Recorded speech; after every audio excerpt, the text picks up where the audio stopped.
and welcome back to the She Shoots podcast, Women Empowering Women in the Shooting Community, episode 5, Long Shot Ladies. My name is Regina Ruiz Ordóñez, and I'm from the Canadian University Shooting Federation. Our other hosts joining us today are Deneen Tomlin and Casey Gavinchuk from Lady Guns, and Kelly Melanson from Maple Seed Project, Slamfire Radio, and CCFR Women's Program. As always, I would like to take a moment to thank our amazing sponsors, Cabela's Canada Outdoor Fun, positively shaping the future of the outdoors, Savage Arms, home to the Stevens single shot rifles and shotguns, Beretta, family owned and operated since 1526, Vortex, the best in optics, and Hunt Fuel Coffee Company. Fuel your hunt with Hunt Fuel Coffee. If you have any questions or comments throughout the show, make sure to leave them in the chat box below. Doing so will automatically enter you in the draw for today's giveaways. We have 3 giveaway prizes today, 2 of which have been very kindly provided by Cadex Defense. Prize pack 1 consists of a Cadex baseball hat, a t-shirt, Velcro patch, and stickers. Prize pack 2 contains a Cadex chamber flag, Velcro patches, sticker, and a reusable bag. And prize pack number 3 is a She Shoots t-shirt. I don't know if Casey, you want to show what the t-shirt's going to look like now or later, but it looks really cool. So we're excited that we can do this now. And yeah, let's get into it. So Deneen and Kelly, can you please introduce our guest for today? Absolutely. Kelly and I are so excited. I'd like to call this our first international show because our guests tonight are from south of the border. We have been enjoying visiting with gals from across Canada, and even ourselves as hosts come from different parts of Canada. But this is our first time exploring the women's shooting community south of the border. So we've got 2 amazing guests this evening that we are going to have a chat with, and I get the honor of introducing both of them. So first up, I want to introduce Lauren Straud. Lauren and her shooting and life partner, Chase Stroud, are extreme long-range aficionados, also known as ELR, and are becoming well-known within the shooting sport industry. Being fairly new to the ELR world, the first time Lauren shot Chase's military version of the 375 enabler, she was hooked. With Chase's guidance, she was able to make hits at 2 miles, and she loved his rifle so much that she got her own custom dream rifle, a 375 enabler with a distinct Cadex chassis in a Where is Waldo, or Where is Lauren, Robin's Egg Blue dual strike chassis, which she is going to have behind her this evening so everybody can take a look at it. Lauren is now a Cadex sponsored shooter, with her biggest accomplishment thus far being her 3-mile impact back in October, on October 25th. Lauren loves going to competitions and practicing, testing, and just taking her rifles to the limit. Lauren's participation in the ELR world will hopefully interest more people, particularly women, in the sport. Lauren also wants to see a more positive light shine on responsible gun ownership. Not only is Lauren a sponsored shooter, she is also a business owner of Pumps Precision Rifle Training, where her husband, Chase, trains others interested in ELR and much more. Welcome to the show, Lauren. Thank you. I'm glad You're to be here. welcome. Awesome. And our second guest this evening is Christie Tubb Stalter. Dr. Christie Tubb Stalter is a family nurse practitioner and a college professor who began shooting competitively at the age of 12 in high-power rifle competitions. Christie's first major accomplishment was making the NRA Wimbledon Cup shoot-off and placing second with iron sights against hundreds of competitors who were shooting scopes. And she did this when she was just 18 years old. So over the years, Christie has expanded her shooting career to include extreme long-range competitions, and she currently shoots a Tubb gun chambered in 33 XC and 37 XC. Her latest ELR accomplishments include placing third in heavy class at the Unholy Alliance shooting competition in 21 and placing first in ELR light class at Poke the Bear shooting competition in the fall of 21. Christie has recently moved to her hometown of Canadian, Texas. We like that, Christie. Canadian, Texas, where she and her husband Nate are opening a rifle barrel manufacturing business that will complement her father's business, Superior Shooting Systems. In addition, Christie can be seen making product videos and answering technical questions for customers using the Superior Shooting Systems line of products. Welcome to the show, Christie. Thank you very much. I'm very I will get seated. Oh dear, we're having some feedback. Yeah, we've got some audio, and I know as we were trying to get things sorted earlier tonight, Christie's experiencing a massive hailstorm at her house, and it's smashing against the window. So we'll see what we can do about that, Christie. So what I'm going to do now is say, hey, Kelly, and toss it over to you to get us started. Well, hey. I'm super excited about this topic. It's something that is near and dear to my heart as well. So thank you very much, ladies, for coming on tonight and telling us all about extreme long-range shooting. It's something that we don't get a lot of up here in Canada. But we do have some areas where it's happening out in Alberta and some other areas as well. So and especially with women, I know that Lauren, I follow you quite a bit. So obviously with KDUX, I'm a big fan of KDUX as well. So, but I see you there with your very distinctive KDUX rifle. So it's great to have you both on the show. I'm super excited about this. And I know that a lot of people that I've been talking to as well are super excited about having you both here. So thank you for coming tonight. So I'm going to actually get right into the questions. I'm hoping that Christie will be able to give us chat with us a little bit as well. So Lauren, why don't you tell us a little bit about your background? You have a great story, by the way. I read it about the first time that you went shooting specifically with Chase, but tell us a little bit about your background and how you did get into shooting. Sure. Okay. Well, I'm a country girl. I was born and raised out in the country my whole life. So I've been around guns my whole life. I didn't really get to hunt a whole lot, but I knew my way around shotgun and nothing custom, obviously, to shoot a coyote or a wild hog. But it wasn't until I met Chase that I was introduced, to an actual precision rifle, and he got me hooked.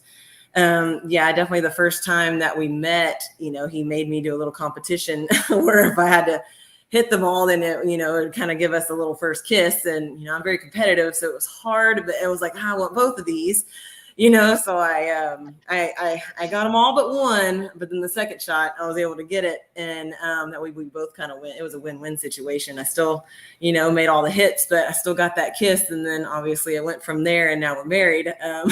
So successful. Yes. So, yeah. I'll be the first to admit I have a lot to learn. I'm very green in this field. I don't get to practice as much as I would like to. I work a full-time job outside of this and trying to help Chase with his training side. We don't get to do a lot ourselves, but when we do, we have fun with it. Yeah. So further later on. So what do you do in your non-shooting time? My non-shooting time? Well, I definitely work full-time. I am a director of HR and accounting at an RTC here in Brenham, Texas. So, Thank you for doing that. It relates back to also women and giving back to the community as well. Yes, so thank you for doing that. But I also know that if you have your own business with firearms as well, you're doing a lot with that as opposed to the shooting piece of it. But we also see the results of your shooting as well. You're a fantastic shooter. So thank you. That's incredible to see. I'm going to actually, Christie, are you able to, let's see if we can give us your background a little bit. Can you hear us? All right. I'm up. It doesn't seem quite as bad, so bear with me. Okay. I'm Christie Tubb. I am from a small town in the... Oh, dear. I can't hear. We lost you totally. Lost you completely now, Christie. We're having technical weather difficulties down there in the U.S. Should I answer a few more questions and then go back and then she can answer those same questions? Maybe it'll pass over by then. Yeah, let's see if we can do that. We'll keep coming back to you, Christie, okay? Just give us a head nod, yeah. Okay. All right. So if So how specifically did you get into the sports shooting piece of it? So you were training with Chase, but how did you actually get into the competition side of things? I know that you just said that you're obviously very competitive. You wanted a kiss, but you also wanted to hit every target. That was your first time shooting. But let's talk about the competition side of things for you, Lauren. Yes, for sure. Well, I mean, a lot of people probably know my husband's name, Chase Stroud. He has a pretty big name in the ELR community and just the gun community as a whole. So I want to be supportive of him. He goes to competitions. Obviously, we don't make as many as we want, but I'm not going to be that person that goes and just sits behind. I want to join in as well. So that was a big part of it. I wanted to not only support him, but be there by his side and compete against him. That's probably it, because he was doing it himself. It's easy for me to hop in and join in. Yeah. That kind of answers it. Yeah. What we see is couples who shoot together also tend to stay together as well. So it's fantastic. And he's watching and listening right now. He says he's your biggest fan. Isn't that? It's quite adorable. But he's a sweetie. Yeah. But it's definitely something fun to do together, as a hobby, as a sport, as, couple. So yeah. Yeah.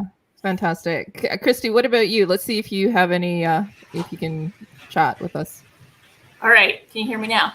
Wow. Oh, that's so much better. All right. Excellent. So why don't we go back a little bit and give us your background a little bit? I know that your family is quite heavily involved in the firearms industry and competitive shooting as well. And then why don't we talk about you getting into competitive shooting? Sure. So everybody knows it goes with the middle name there. My dad is David Tubb, who's really well known in the shooting world. As a kid, I would go to competitions or to shooting venues, and people would walk behind me and whisper, "I think that's David Tubb's daughter." Thankfully, I'm being called by my own name more now, and not just David's daughter. Are you guys still able to hear me? Yeah, we're still able to hear you. Okay, just checking. Okay, so I grew up shooting high power rifle initially. As a young girl, I started around the age of 12. Shot a 308 Remington. Did that for several years. Just started doing better over the years and got to shooting what we call pommel competitions, where 800, 900, 1,000 yards with iron sights. And that's where I really excelled. Enjoyed doing it because I could do it individually and as a team with my dad and my younger brother. Took a break for a while, went to college, maybe too much college. I have 5 degrees, and now I'm back shooting again. So now do ELR shooting competitions. I shoot with my husband and my dad. I met my husband because my father was asked to do military training, and he was one of the guys that came in to train. And I saw him 3 years later at a gun show and ended up dating him. And now we're married, and I have a 2-month-old boy. Wow. That's a little bit of my history. That's awesome. So again, shooting family, marriage as well. Yeah. That's awesome. What about so specifically your dad? If people haven't looked him up, what is he known as? Well, he's done a lot of different things over the years, but he's most well known for long-range rifle competitions, multinational champion, and several things to include silhouette, high-power rifle, Chevy Sportsman Team Challenge, which was a combination of rifle, pistol, shotgun. So just really well known over the years. What I really like about shooting is that it's a family event. We are competitive, but we also have fun. So that's some awesome. of the best time and the most time we get to spend together. Yeah. So exactly that. You're actually making your own name within the shooting community, or you have for a long, long time. So that's fantastic. So I think did we lose Lauren? Might have. It looks like she's jumped out somehow, some way. So we are having all the fun with technical difficulties. Okay, tonight, so while we still have you here. While we still have Christie, I'll continue on. Let's talk about the divisions, the classes, and how your sport breaks down. I'd love to know a little bit about that, Christie. So ELR stands for Extreme Long Range Shooting. It began in 2018, was rather small. It's growing rapidly. I'm really proud that more women have gotten into the sport. The rules have changed back and forth a little bit. Right now, it kind of depends on the competition you go to. Typically, there's a heavy class and a light class. Heavy class is usually identified as a caliber that's, well, you can shoot any caliber you want, but it's typically a heavier gun depending on the competition. Sometimes the minimum weight, or you have to shoot 35 pounds or over. And then for a light class, excuse me, I misspoke. So for heavy gun, you can't shoot like over a 45-pound rifle, but you could shoot as light of a rifle as you wanted to. And then for a light class, typically the rule is nothing over 25 pounds. You can now shoot 338 typically is the largest caliber you can shoot in light class, or something less than that. Thank you very much. Oh, sorry. Yeah. I'm getting a little bit of feedback. I don't know. And I noticed Lauren jumped in, so I don't know if I cut you off there. Go ahead. So in heavy class, you typically see a lot of the shooters shooting something called like a 375 caliber or greater, like a 416, and some people even shoot the big guns, the 50 cals. So in heavy class, I shoot a 37XC, which is pretty similar to a 375. And then in light class, I shoot what's called a 33XC. It's got the same bolt face that a 338 Lapua does, but it's a little bit longer cartridge. Outstanding. Thank you very much, Christie. And welcome back, Lauren. Sorry we lost you. Can you My hear internet us? went Can we hear down. you? No worries. No worries. Can you hear me okay? We, it was good timing, actually, because we were able to jump onto a new question. So, so we were just talking about what part of the sport you shoot and what division or class are you shooting in. So if you want to share with us a little bit about where you like to participate. Okay, can y'all hear me okay? Because I'm on my cell phone. I had to do backup. Okay. Yeah, we can hear you. You're We can see you. Awesome. Well, all I've been able to do so far is ELR heavy class. I've only had 4 competitions, so I don't have much under my belt, but that's what I've done. I've dabbled in a little bit of PRS, but not much. I mean, it was mainly just for, you know, well, I'm not going to curse, but, you know, hoop and grins, I guess you could say. It's fine. We understand. But yeah, like that's, and plan on going to hopefully at least three more this year in heavy, and hopefully 1 in light class. So okay. Yeah. So you talk about the different divisions. Sorry to interrupt, Deneen, but I think people up here, especially because we don't have a lot of competitions in that up here. But when we talk about heavy and light class, is there anything else that would put you in a specific class? Like, for example, if we have from a rimfire perspective for our, we have cost of rifle or scopes or anything like that. Is it just specifically the weight of the rifle and the caliber?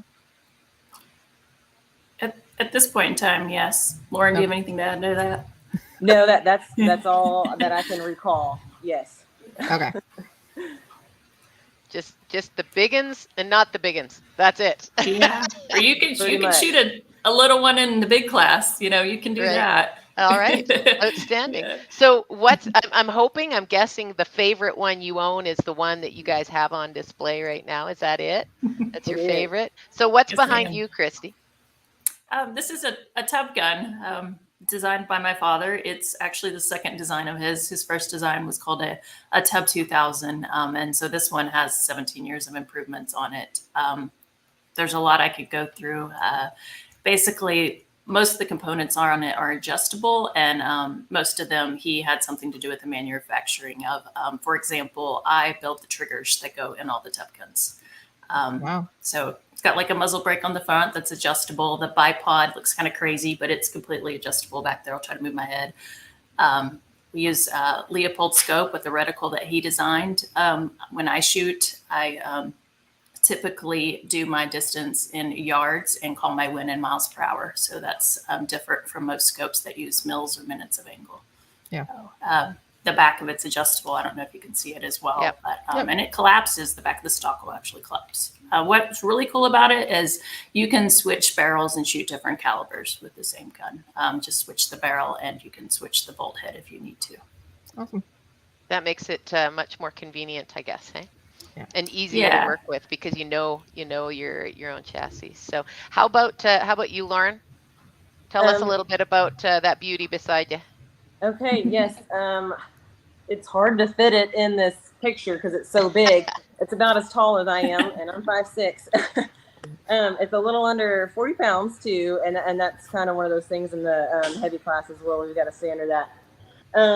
But it is this is my 375 enabler. We've kind of put it together as we could.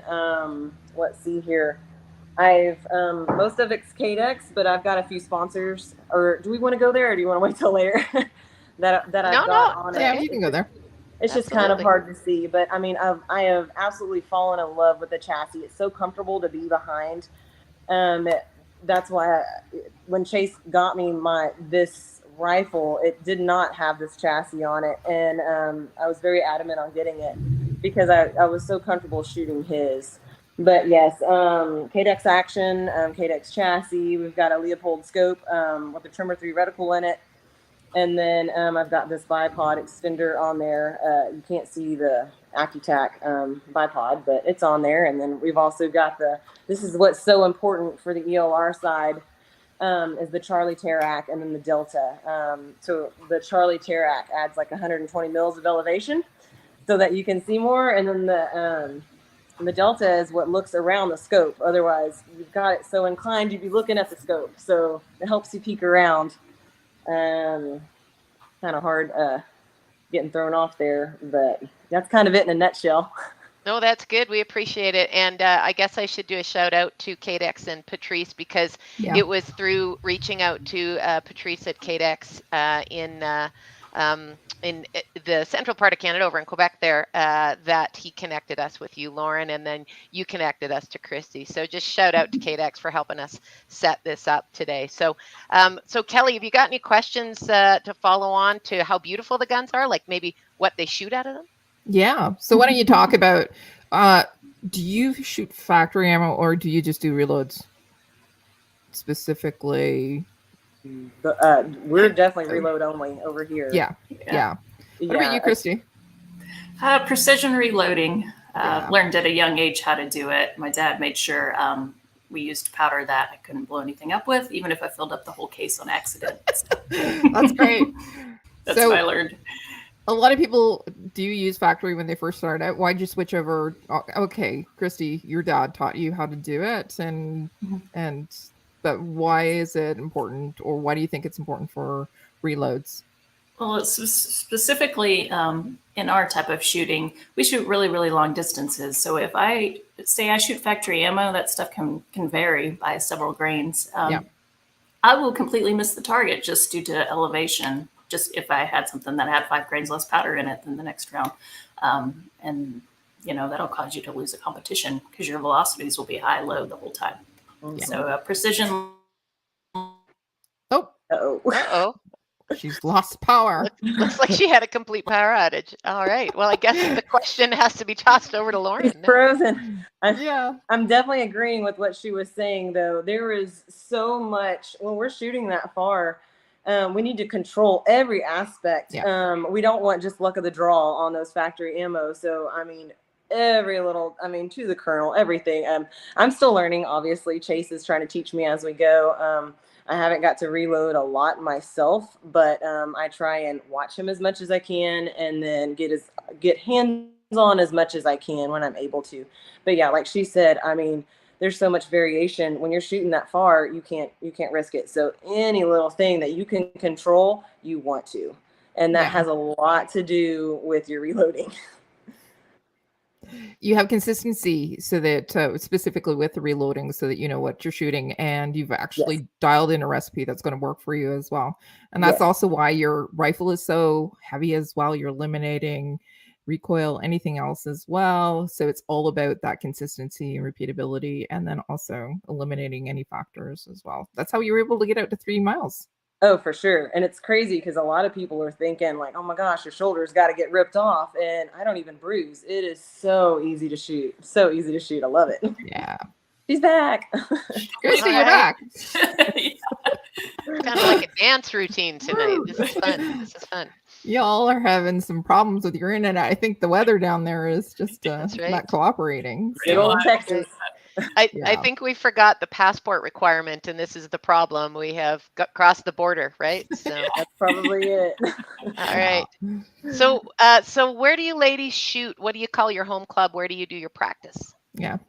Okay, Christy, you want to go first? Sure.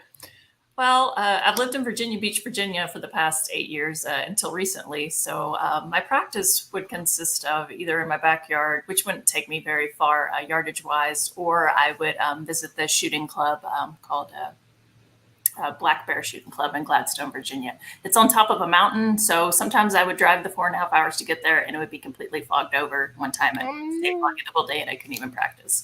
Wow. I look forward to being back in hometown as of 2 weeks ago because the rifle range is actually a mile from where I'm living right now. So Lucky. get a lot more exposure once again, like I used to as a kid. So Canadian's really, really windy. So we'll get a lot of wind reading and experience. And what's the distance that you get to practice at your home club? Those targets are way far out. There's one probably just under 3 miles out there. I'm not exactly, when I practice, I'm not exactly going for distance. I'm just kind of going for consistency and calling the wind and making sure I hit the target with my call and then correcting. That's kind of right. Sure. We suffer the access to distance around here, so that's why I was just curious what you have access to. How about you, Lauren? Where do you shoot, and how far out do you get to practice? Where Chase works at DI Precision, they have a range that goes out to 500 yards. So we can do a little bit of dialing in there, but if we really want to set it out, we have to drive an hour away to Hearne, Texas. And we actually are capable to going out to 4 miles over there, limited on the crops. They've got corn and cotton out there. So depending on what time of year it is, it'll limit us. So we're about to get to where we can't shoot past 2 miles. And we'll have to wait until closer to the fall. But yes, we're very lucky to have a place to go out that far. And we've got the challenge of the mirage out there, and then definitely wind as well, which we want, though, because, I mean, you want to be challenged that way when you do go compete. Yeah, you want to shoot in the conditions that you're going to be shooting in. Exactly. So. Yeah. What is your practice routine like? How often do you go? Oof. Me, I don't get to practice nearly as often as I would like to. Sometimes I can go a month or two without even getting behind my rifle, which I'm not happy about. But I mean, just limited to the components that we have or the time, with our full-time jobs and whatnot. Yeah. That's about as much as I get. So unfortunately, I wish I could get way, way more. I wish I could practice and shoot every day. I would definitely be further along with my skills, but hopefully things will slow down one day and I'll be able to practice more. Yeah. What about you, Christy? Sort of similar situation. I typically try to pick it back up in the spring and then hit it pretty heavy during the summer. And then in the fall, I take a break, go do the fun stuff, the hunting, fishing, that sort of thing. All right. So your ramp up for your competition year. I know that, Lauren, you said that you're probably going to be going to 3 different competitions this year. Christy, how many do you have on the schedule for this year? So far, I have 2. If something else comes along, I'll pick it up too. I'm excited. I get to shoot with my dad. I've never shot this with my dad, so this should be fun. Yeah. Oh, that's fantastic. So that leads me to a question then about goals. What are your goals that each of you has set for yourselves this year, or any stretch goals a little further out? Other than more practice. I was just going to say stretch goals for extended long range or like 5 miles? Yeah, thanks for catching me. Pun intended there. So ELR's kind of on a point system. So let's say you have to hit the targets 5 times and you get points for that. And then the further the target out is, it's like a multiplier of points. So if you have more hits at a longer distance target, your score is going to be higher. So I guess my goal is just to kind of get more points, start placing higher, being, just as consistent as I can be. Yeah. What about you, Lauren? Myself, I'm not really worried about ranking yet because I am so new. I don't really want to, get my brain clouded with that. I definitely want to get more consistent. I want to be able to, I would love to be able to clean a stage and yes, hit multiple impacts on each stage. That's just competition wise. But since I don't get that many competitions, I would like to dabble more in the PRS side. Just to expand my knowledge of things. Chase and I, we love testing products. testing the rifles, really just setting them to the limit. So we like to find fun things to do. Like we're wanting to freeze some gallon jugs of water and, see what they do at different distances. And I mean, just fun things, that you don't typically see. So I guess, my goals are, they're kind of all Have over fun. the place, but Get out, have having fun, and shoot with some it and PRS. getting experience. I think that's exactly it. You want to gain a little bit of experience with that, specifically from more competitions from the ELR side of things, but also to get into more PRS so that you can try. PRS is totally different than ELR, though. It's totally fun. different. It's fun. It's fun. It is, but I think it's a variety that I need as a new shooter. Like I said, I need to learn more as a whole, not just in one ELR aspect. I think it'll help me out dabbling in a few different things and different rifles and everything, because I've got a lot to learn, and I think it'll help me in the long run, and then I can get more serious down the road. Yeah. So how many competitions in that description of that, picking up all the points you can, Christie, or getting out there and doing as much as you can, Lauren? How many times are you getting out into a competition, be it one PRS or ELR?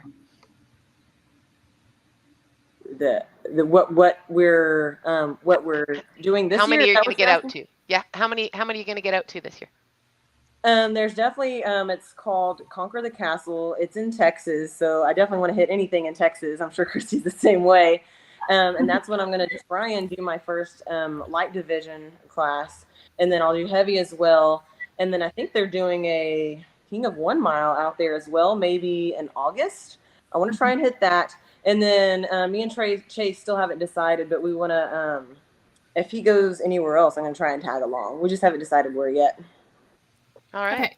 So sorry to interrupt, Deneen, but you were talking about wanting to shoot in light class. What rifle are you going to be using for that? I think 38 Reaper, which I have only shot. Actually, I haven't even shot it yet. I've got to get some practice behind it first, but I've gotten told you. Yeah. So ELR up here in Canada, we don't have a lot of it. What about down in the US? How many competitions are there? Is there a lot? I feel like almost every weekend there's something going on, right, Christie? Or Yeah. every other weekend? Texas, Kansas, Wyoming, Georgia. Yeah. Georgia. Yeah. There's a lot up north. They're just so far to drive to, which makes it difficult. And the fuel costs right now is unbelievable. We're all suffering from that. Yeah. Yes, we are. That's a great segue to our next question, though, about traveling with your sport. Mm-hmm. Yes. Last year, I let it, what did I hit? I think I wrote it down. We went to Georgia, we went to New Mexico, and I think, was it Kansas? Oh, I wrote it down, but I can't find it. Oh yeah, Kansas. So we were doing some traveling. We were doing about 12 to 14 hours. So it was some time on the road, but it was worth it. It was fun. That bonding experience, right? What about you, Christie? Last year was just Virginia and New Mexico. So for New Mexico, I actually flew here, met up with my dad and my husband, and then we drove out to New Mexico to compete. So it was a lot of effort to do that, but it was a good time. And so of all of that, what's your favorite competition out there? Like we've mentioned Poke the Bear, and we've mentioned a couple other ones. So are there favorites out there for you ladies? I like the ones in Virginia because it's a little different. So it's angle shooting. Oh no. We lost her again. I think she was going to say angle shooting, but maybe not. I guess we'll have to go back to that.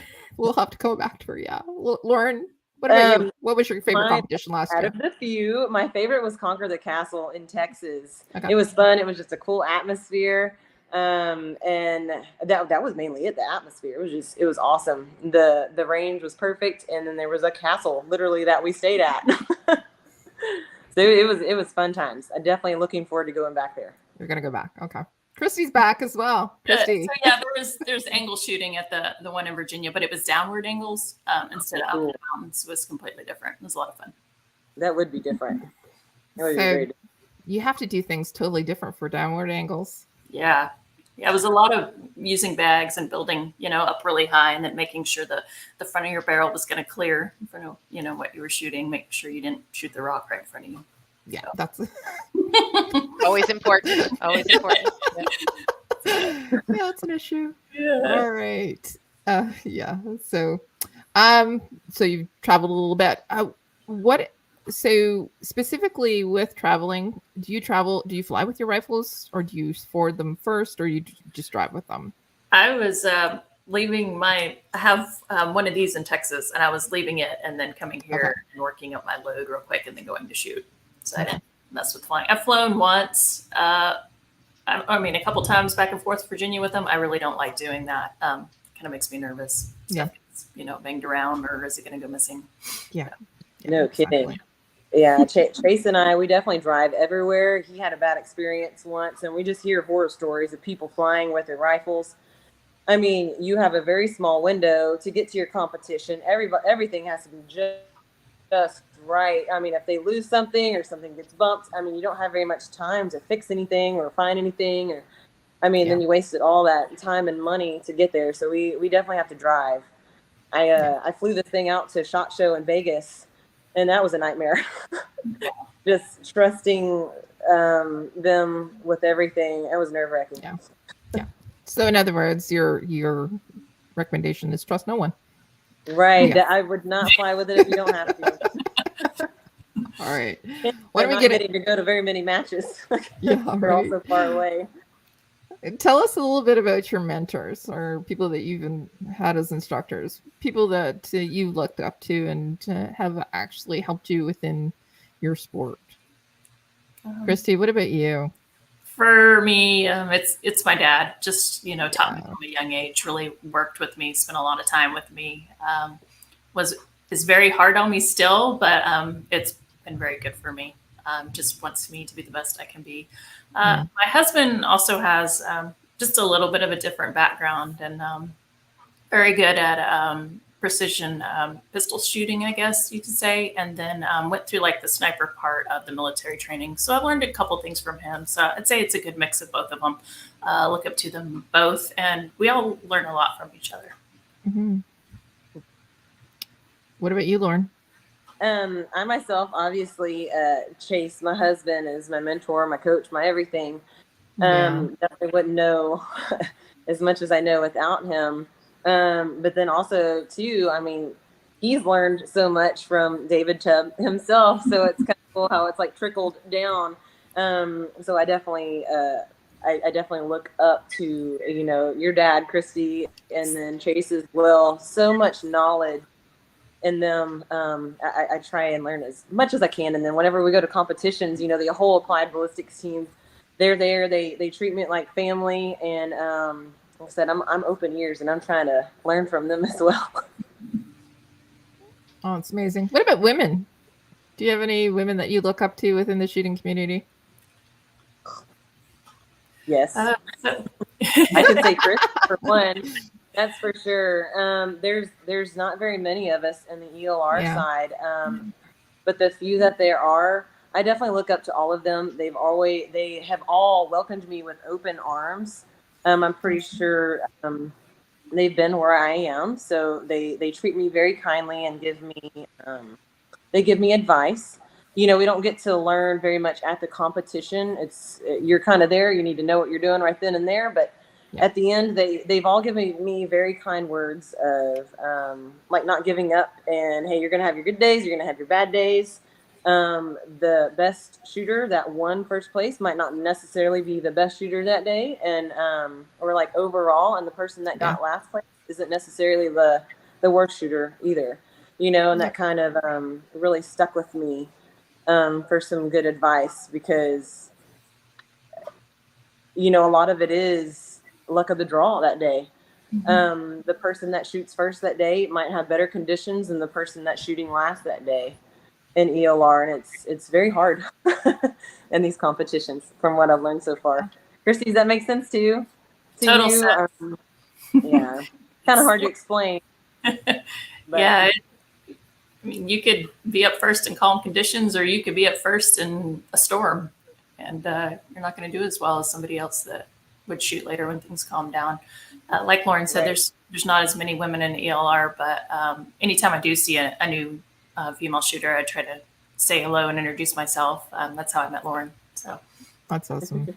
be Excellent. friendly to the shooting community. Deneen, do you have any? Yeah, I was going to toss it gonna over to you. right on. Awesome. Well, let's talk about sponsors then, and some of those great companies that you're working with or are working with you. So obviously we've talked a little bit about KDAX and Tubb Gun and the companies behind you guys. So why don't we talk about how you guys work together with your sponsors and how you help either develop products like we've talked about or showcase things for them. So I'd love to hear a little bit about that.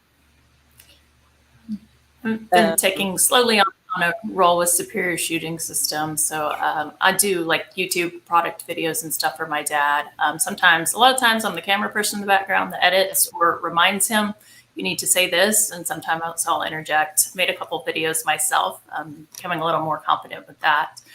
And then I answer a lot of technical questions for his company, Superior Shooting Systems. And we'll be doing more of that as I'm in here in person. Have a big following on Facebook where I run one of his pages, just help people with load development or any questions they might have with products. A lot of times it's a person that's new, getting new into shooting, maybe starting to shoot a smaller caliber, and they just don't know where to start. So I like that part because for the most part, everybody's really respectable on the page, and we're able to help each other out and give advice. And I feel like that new person learns from it, and it promotes them or makes them, want to continue shooting, which I think is very important. That's fantastic. And I'm guessing that Casey in the background has either got all of the web addresses to these sponsors and companies. And if not, we'll make sure that they get posted. I'm seeing a thumbs up there. So yes, I think we'll make sure that your sponsors and your companies get some airtime when people want to go find it. We'll have it posted. So how about you, Lauren?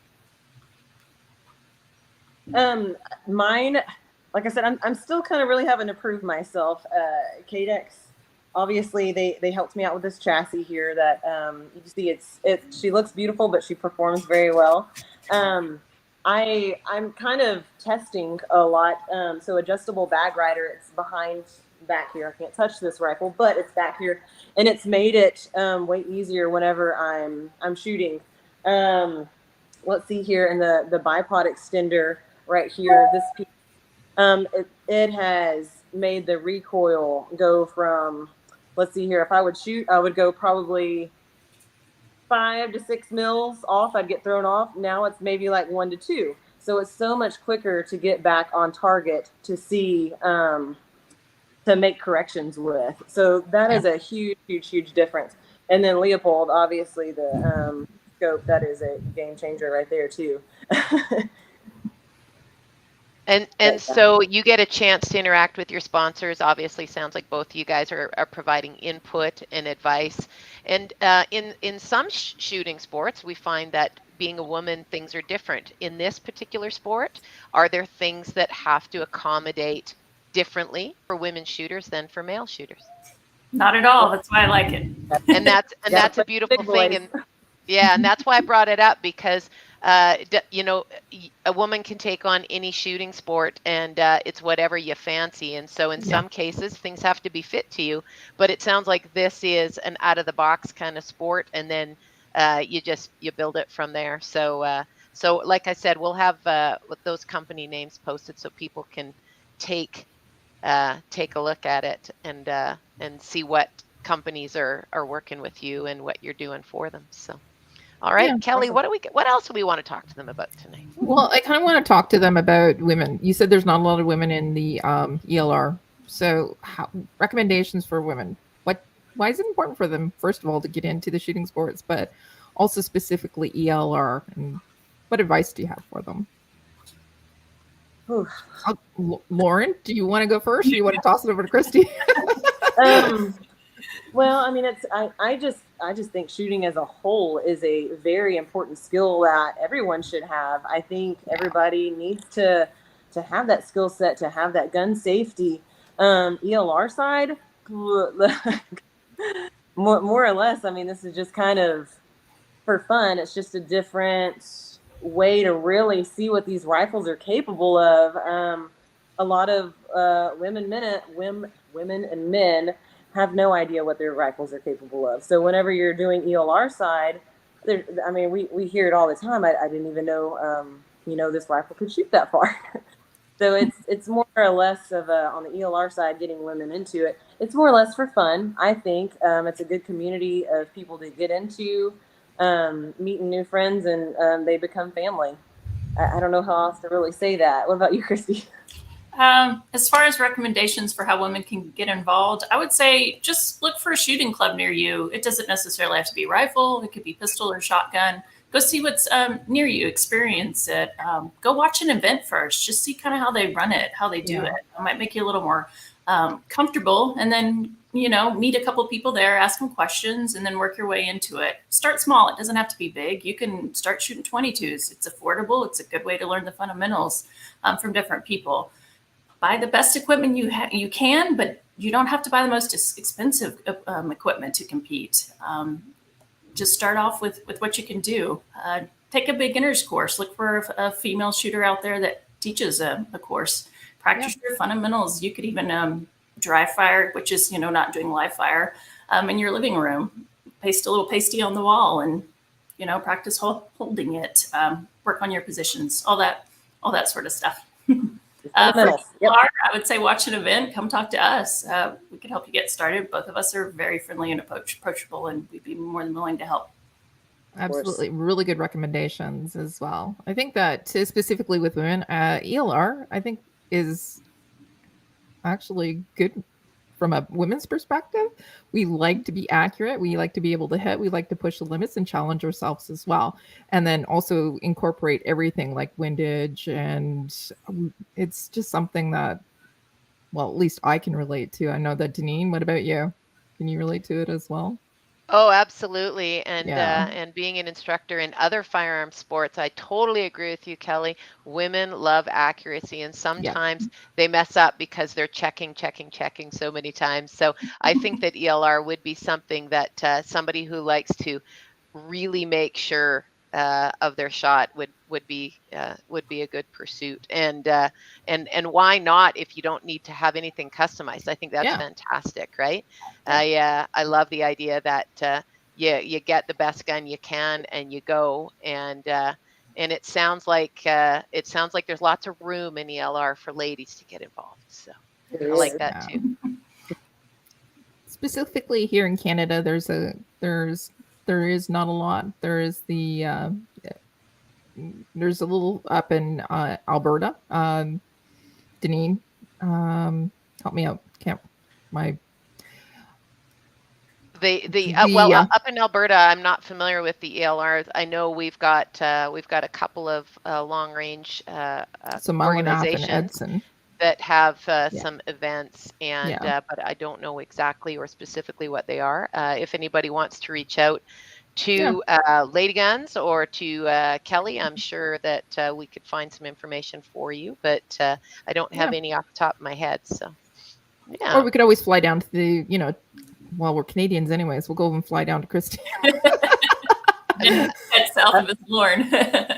I like that idea even better. I like that idea. So are there courses that you guys take or recommend if somebody wants to get into ELR? Are there some good courses other than one-on-one stuff, which I'm sure is easy to find in both of your companies, but are there some courses that you would recommend?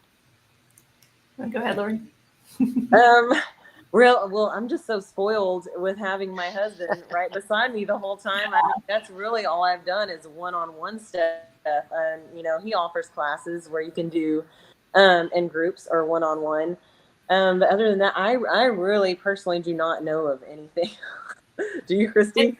It's still sort of in its infancy. I was asked last summer to just do a small women's course, and I did that in Virginia. And they were beginners, and I wanted beginners, and they got so much out of it, and just gave me so much satisfaction getting 4 women involved into it. So I think in time, I know Lauren and her husband will train people too, and I'd like to do more female courses myself. now that I'm kind Wonderful. of on base. So. Right. I'm noticing in some of the comments here that we do have two to long range companies in Alberta that we're very privileged to have putting on courses for civilians, and that's Rob Furlong's Marksmanship Academy and the Call Sign 66 guys, and I'm really excited to be taking a 3-day course from them coming up here in the summer. So it's something that that is not women specific, but women are more than welcome. And so we're seeing more and more of them certainly going to those courses. And Kelly's involved in the rifle fundamental side of things and getting that started. And there's a lot more women showing up there. So so we're seeing it, but nothing specific yet. Now through Lady Guns, hopefully we're gonna see a little bit more women behind the rifles, and so maybe Christie or Lauren will have you guys up to Canada, and you can put on some classes if we've got enough ladies up here. That would be cool. So, that would be awesome. Yeah, Definitely. All right. So, why don't you? Do you want to give another little shout out to your sponsors or anything like that before we switch over to the questions? I know that there's a lot of questions that have been happening, and we're going to do a little bit of a Q&A as well. So visit davidtubb.com and then look in the future for a rifle business that my husband and I are going to start. So probably access it through davidtubb.com. thank you, Christie. Yeah. Lauren, what about you? Well, definitely supporting my husband, go out to pumpsprecisionrifletraining.com. If anybody does want any lessons, that we're more than welcome to customize anything to what your needs are. The pod extenders, that's a game changer. Adjustable bag rider down here, and then Leopold Optics. So awesome. Fantastic. Casey, are you still there? Are you in the background? She's in the background with all these questions. Yes, I'm. Yeah. So Casey's been tracking all of these questions for the Q&A period. Do you want to actually cover some of them? Sure. So the first one is from Doug, and it was, how much time goes into load development and testing to make you both so successful in your chosen discipline? Good question. A lot of time. Specifically because the calibers that we're shooting, we shoot big guns. We run a lot of powder down these barrels, and if we're shooting these bullets really fast, we are eroding the barrel. So depending on how fast you are shooting your projectile and what caliber you're shooting, it may not last very long. For example, a 33XC, typically depending on your velocity and the weight of your bullet, will last anywhere from 900 to 1200 rounds. So that's your barrel life, and you burn through that barrel, you're starting another barrel, and barrels are like people. No two barrels are alike, so you have to start over on load development. Yeah. Yeah, there's a lot of trial and error, that's for sure, and you try and get as much out of it as you can with as little bit. I mean, boy, I'm sorry, I ramble. I'm a little nervous on this podcast, if y'all can't tell. But I mean, exactly what Christie said. I mean, it's very expensive. So we're definitely not trying to throw away any more than we have to. Yeah. Barrel component, everything. Thank you. So our next question is from Megan, and she's asking specifically for Lauren, but were you itching at your record shot consistently, or was it a shocker when you hit it? Thank you for being on the podcast tonight. Very happy to be here. Well, so whenever I hit 3 miles, we were actually going to just practice to see if my rifle was capable of it. I mean, we figured it was. But we were testing because me and Chase still have goals of hitting 3 miles on the same day. We want to do like a documentary about it. And yeah, that was just us going out to practice. And I didn't have I don't know how to explain. I was confident because with Chase's knowledge, I mean, I felt like we could get there, but I didn't want to get cocky about it. So whenever I did hit and I heard him screaming in the background, it was a very blissful moment. And it took a while to really sink in when you put the math to it. you really see the distance. It was just very, very big wow moment that I can't believe that happened. So I do have a question about it. I'm not sure if everybody that's watching understands how big of a target is at 3 miles. So can you give us how big of a target you were shooting at specifically that you were able to hit? Oh boy, I wish Chase was in here. Chase, can you come in here? Our newest guest on the he podcast. remembers all this so well, and I have horrible brain fog. It was okay. smaller. It was definitely a smaller size target than what we would have been really going for at 3 miles. How big was the target? It was 1 MOA wide and 0.6 MOA tall. Were y'all able to hear? Yeah. So, I mean, and what would it really probably should have been, I guess, for my... Probably a minute square. Okay. So, I mean, my chances were very, very small. So the fact that I did hit it was, it was awesome. 1 MOA is fantastic, though. What about velocity? At the end of it, at 3 miles, what was the velocity of the bullet? How fast? 765 feet per second. Slowed down, hey? Yeah. Yeah, that's crazy. And I don't know if everybody that's on the call or is going to watch this later on YouTube or listen to it knows that there's a great video that you guys put out that shows all of the details around that day, and it was really super informative, especially for me who's not nearly as educated in this sport. And so it was great to watch and truly appreciate what happened and how far that was. It was mind-blowing, actually. The drone footage definitely helped do it some justice. It certainly really did. Lets you see how far it is, for sure. Awesome. All right. Any more questions, Casey? Yeah, we got one more, and this one was for Christie, and it was how long of a break did you have competing before dominating in ELR, and how did you prepare for Poke the Bear? Several years, actually. Specifically, oh man, it was over a year before I picked up a gun and went to that competition. Barely practiced. Oh no. We lost Anne. See if she comes back on. Poor Christie. Oh man. Well, she's having some weather issues, so Absolutely. So It's been pretty quick on coming back. So and it looks like she's rebooted. And there we she go. is. There we go. she's back.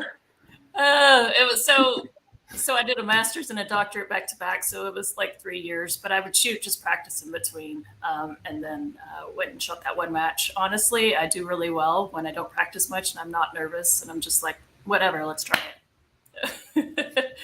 So. I think that's great advice, though, Christy. I think that's a significant point. I think you can over practice and get yourself so worked up into competitions, and you stop enjoying it when things like that happen. At least I think so. So that's great advice. That's another reason why I don't do year round. You need a mental break. Yeah. Also good advice. Yeah. Excellent. Yeah. All right. Is there any more questions? Are we going to give some prizes away, or do we have more questions? Yeah. Nope, that's it for questions as far as I can tell. I think we got everything either as we were talking or right now. So okay. So we have our draw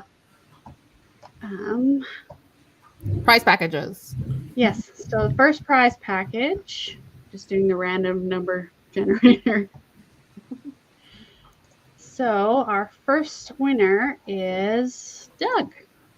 Hey, congrats, Doug. So it's a reminder, you have won a baseball hat from KDEX, t-shirt, Velcro patch, and stickers, all provided by KDEX. Congratulations, Doug. Okay.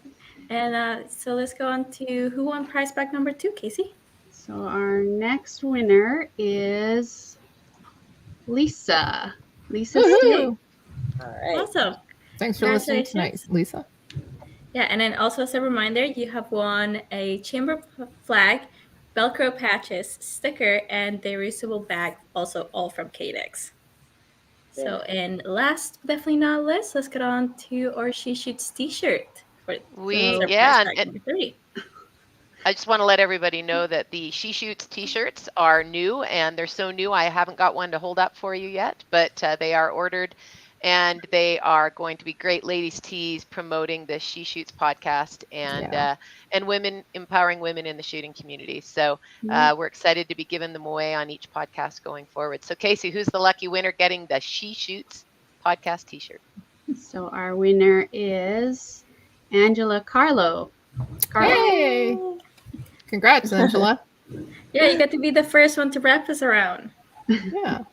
Excellent. So we'll And contact you after. Yeah, we need to get a hold of everybody or find out how to get stuff to them. Absolutely.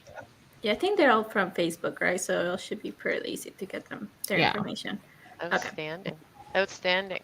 Awesome. So before we get into the admin stuff, I just want to make sure to thank Lauren and Christie once again for being our guest tonight and for putting up with all of the technical difficulties. I think we did an amazing job, and it was just so lovely to meet the both of you and talk to ladies in a sport I know very little about. Although we're all in the shooting community, we all get to pick and choose what we get to do, and it was just super cool to meet you and chat with you. So Kelly, how about what do you got to say to close out before we get over to the rest of this? Yeah, it was fantastic to speak with both of you. You have so much knowledge and enthusiasm as well, and some great advice for those ladies who want to get into shooting, especially the ELR side of things as well.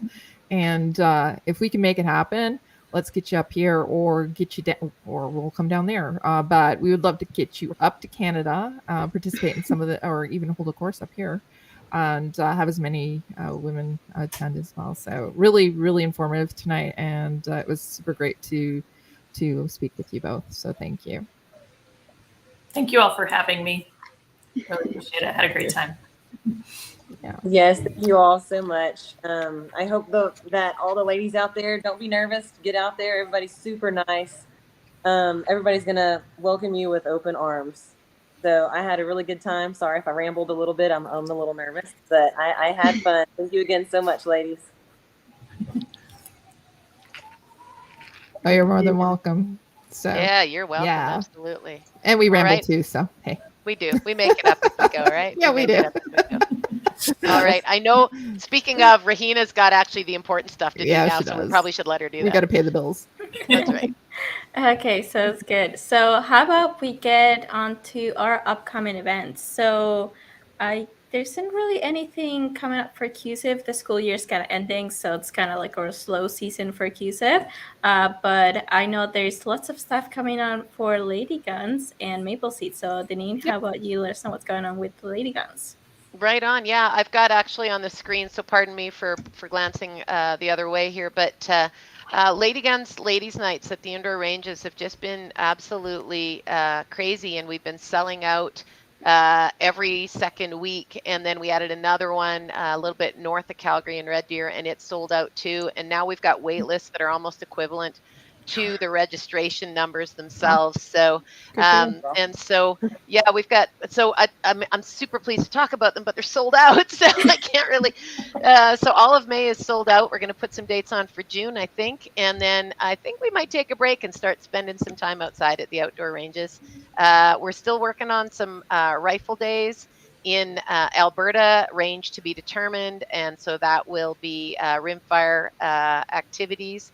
And then I'm going to hop over to the province next door and hang out with Casey in Kamloops for a couple of weeks. And we've got some upcoming events there. We're doing a ladies shotgun day on a sporting clays range with our friends from Vancouver from the Guns and Roses? Wild Roses, it will be awesome. Soon, Guns and Roses. Yeah, so we're going to do some, so those tickets are coming on sale soon. And then the week before, I think we're going to do a range day with shotguns, rifles, and pistols across the street at the other range in Kamloops. So, so yeah, we're going, pardon the pun, all guns a-blazing. So we're just, we're going to keep that up and see what more we can stick in the calendar before the end of shooting season. Awesome. Oh, wow. That sounds great.